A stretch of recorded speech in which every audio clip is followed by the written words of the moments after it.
My parents taught me that where much is given, much is required. And I don't know why, but I've known since I was a little kid that I was here to make a huge difference. When I was 21 years old, my brother Scott and I started a business together in direct sales. And I remember setting the goal of saying I wanted to make $1 million by age 25. It seemed kind of astronomical, one of those big, hairy, audacious goals. We made it happen. And by age 30, our business was doing over $20 million in annual revenue. I found myself in a position where I didn't really need anything financially, but I felt that feeling that I've felt since I was a little kid, that I was supposed to be out there making an impact. But did you see the shift that took place? Right? Her thought process changed. And for all of us to really succeed in the people business, we need to make that same shift. We need to go from inner directed to outer directed. From self-centered to others focused, from tight-fisted to generous, from nearsighted to farsighted. We need to move from being selfish to selfless. And think about it, that shift has to take place, because think about this. As a leader, you do not exist without followers, right? As an influencer, unless somebody's being influenced by you, you're not an influencer, and so it has to be about them. It can't be about you, because you don't exist without them anyway. I hope that you love what you do.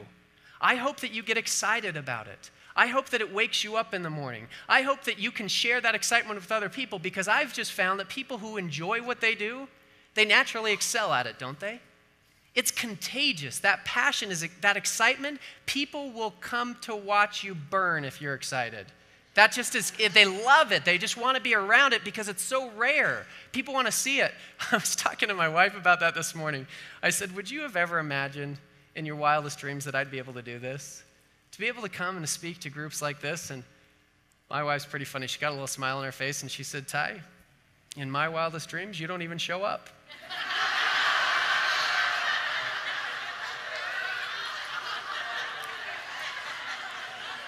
That explains a couple of things. I don't think you can fake passion. You know, it's, everybody has a job. He took that different than how you meant it, I think. You know, I guess there's actors in the world, but yeah, he's had a rough experience, and so I don't. I just got it. Oh, we're going off course really quickly here. What were you saying? I don't think you can fake passion. He said it again. I love it. You see, invest is a proactive word. When you invest in people, what do you invest? You invest your time, right? You invest your care. You invest your knowledge. You invest your skill set. You invest yourself. You give to people.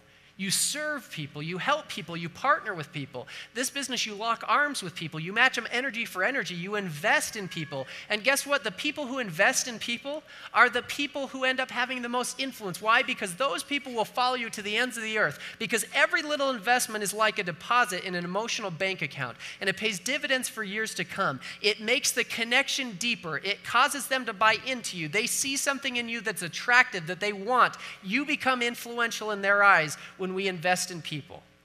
Have you ever had a conversation with somebody where you did virtually all the talking? They asked you tons of questions. You probably left and went, that was a great conversation. I mean, that was so fun. I love that, right? We love to talk about ourselves. And so it's just that shift, right? Instead of making it about you, being interesting, wanting everybody to think you're cool, if you focus on being interested, people will love you for it. But here's the main takeaway. Leadership is not about you. It is about the people that you lead. If we can get over ourselves and realize that one thing, we become influential. We move people, we inspire people, we motivate people. That's the basis of it. Now let's talk a little bit about the skill set, about the blueprint, how you craft and share an influential story. To do that, we need to start with the definition of a story. A story is a reimagined experience narrated with enough detail and feeling to cause your listener's imagination to experience it as real. It's a lot of words, but I want you to just break down what we're really talking about. Again, it's about the audience. You want to tell a story in a way that they connect with it, that people engage with it, that people move with it. Let me give you a quick science lesson. In our minds, there are cells that are called mirror neurons. Mirror like a mirror that you look in neurons, and mirror neurons are amazing. Mirror neurons allow you and I as human beings to experience and feel other people's intentions, other people's experiences, and other people's emotions. That may sound very scientific, but that is how we apply empathy and intuition. That's how we put ourselves in somebody else's shoes. Have you ever had somebody really understand you? Isn't that validating? You know that they really get it. They understand what you're feeling. So our job as a storyteller is to tell a story in a way that activates the mirror neurons of the listener so that they can feel and experience what that story is all about. Because when they do, the aha moment, the solution, the takeaway, they automatically adopt it. So here's the foundation for influential storytelling. You don't retell a story, you relive a story.